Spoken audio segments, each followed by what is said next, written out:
G'day, Alex here. Welcome to the first proper devlog of my retro-style action-adventure game, Tarrowmorr, made in the Godot game engine.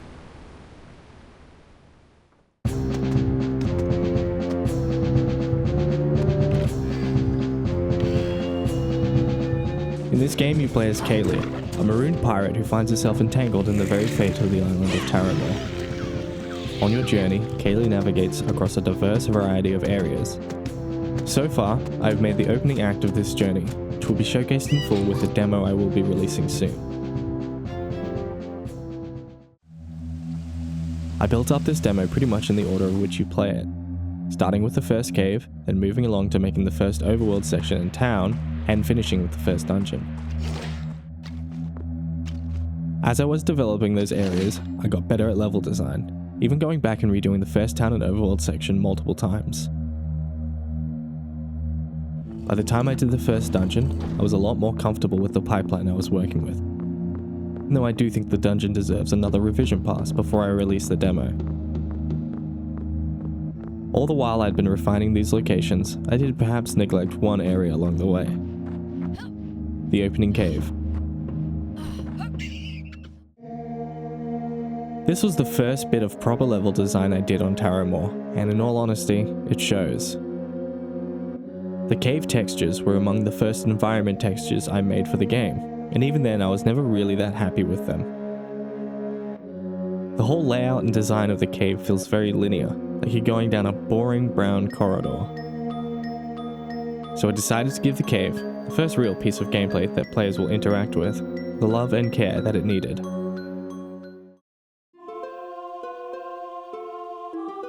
As with any good artistic creation, I began by gathering references of caves.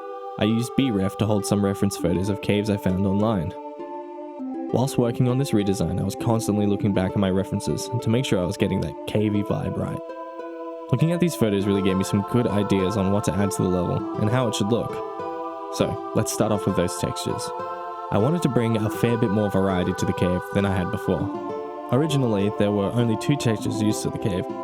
One for the walls, another for the floors. I began by creating a blank 64 by 64 pixel canvas in Affinity. I then grabbed some of the pre-made texture assets I had and placed them on the canvas. I like to find public domain and Creative Commons zero textures and images on OpenGameArt. If you're making a game yourself, I would definitely recommend this site. A lot of wonderful and talented people share their assets for free there. For each texture, I take a base image and overlay different layers with different blending modes, then further manipulate the colors to get the final results. Almost all of the environmental textures in Tarrowmorr get tiled, so in order for that to look alright, the textures need to be seamless. Seams are what you get when the edges of an image don't line up with each other. This means that when you tile the texture, there becomes a very noticeable repeating line, or seam, around each repetition of the image. Now, some of the base images from OpenGameArt come seamless right out of the box, but some others don't. Part of making textures for the environmental assets is ensuring that they tile well. Regardless of how well I hide the seams, you'll always notice the repetition.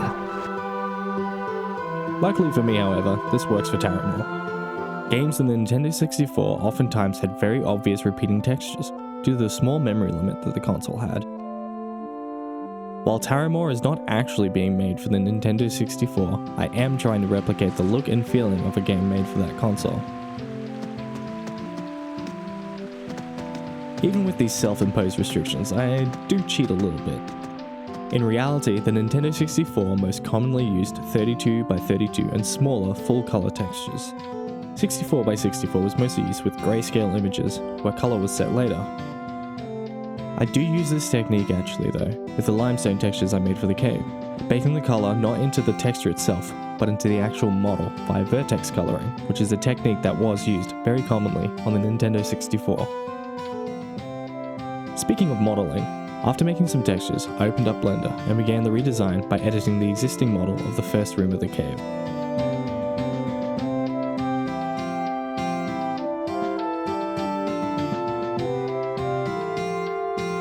In all honesty, that was to save on needing to remake the cutscene of Kaylee falling out of the waterfall.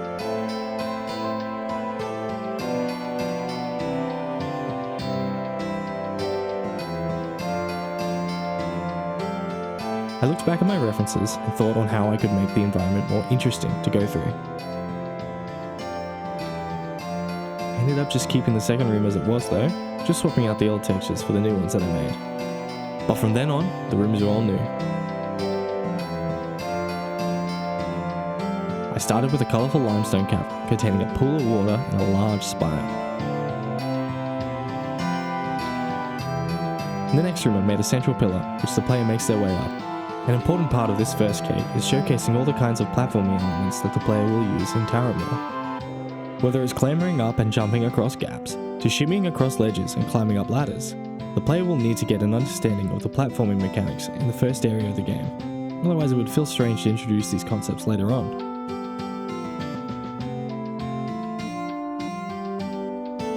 After making your way up the pillar, there are two paths. One takes you the way you need to go, the other leads to an alcove looking over the ocean.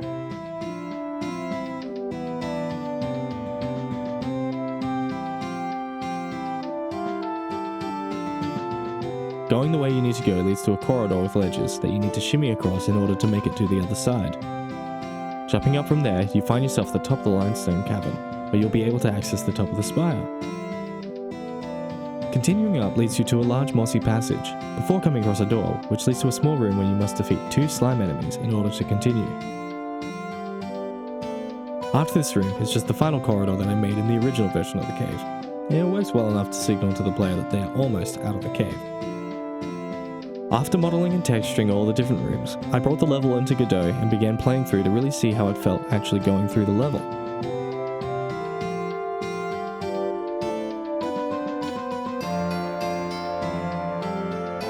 I noticed that there was a few instances where I was unable to climb certain surfaces and that my jumps weren't quite making it across ledges, so I went back into Blender and fixed those issues. After a few rounds of testing and refining, I began to set up the loading zones and the lighting changes that each room would have. The original cave had static lighting across each room. That on top of the whole level just being comprised of the 2 same textures really made it feel repetitive. Now each room has its own lighting setup that it changes to when the player crosses into it. One thing I noticed when doing this redesign was the way Kaylee grabbed onto ledges when jumping up from the ground. She would just do a normal jump up, and then when the ledge detection system found a ledge she could grab onto, it would switch to the ledge holding animation. This was fine for the most part, but I feel it could be done a lot smoother. So I got a little sidetracked and decided to make a new animation for Kaylee that does a special jump with her arms up when she's in front of a ledge that she could grab onto. I then coded her to check if there's a ledge directly in front of her when she jumps, and if so, play the ledge jump animation instead of the regular jump animation. Even though it's subtle, I feel it adds a nice level of polish to the ledge grab, which has always felt mildly janky.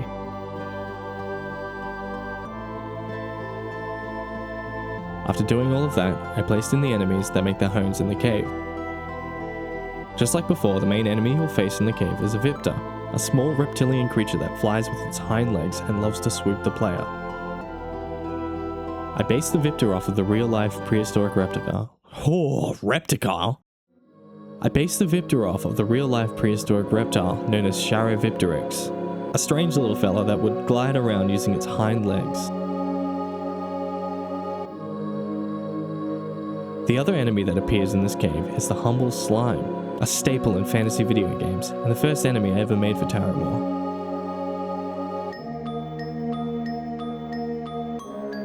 With it all together, I did a few final run-throughs to make sure that I was satisfied with the level, and made a couple of tweaks along the way. While I could spend forever perfecting every part of the cave, I got it to a point where I was happy enough to be done with it for now. Looking at the before and after of the cave, I feel it has seen a massive improvement, both visually and from a gameplay standpoint. I feel now it better represents the other parts of the demo that I've completed so far. I might come back and add a bit more polish down the track, but for now, I can call it done. Thank you heaps for watching my first proper devlog. If you enjoyed what you saw, like and subscribe, and follow along my journey of creating this game. I hope you have a lovely day. See you in the next devlog.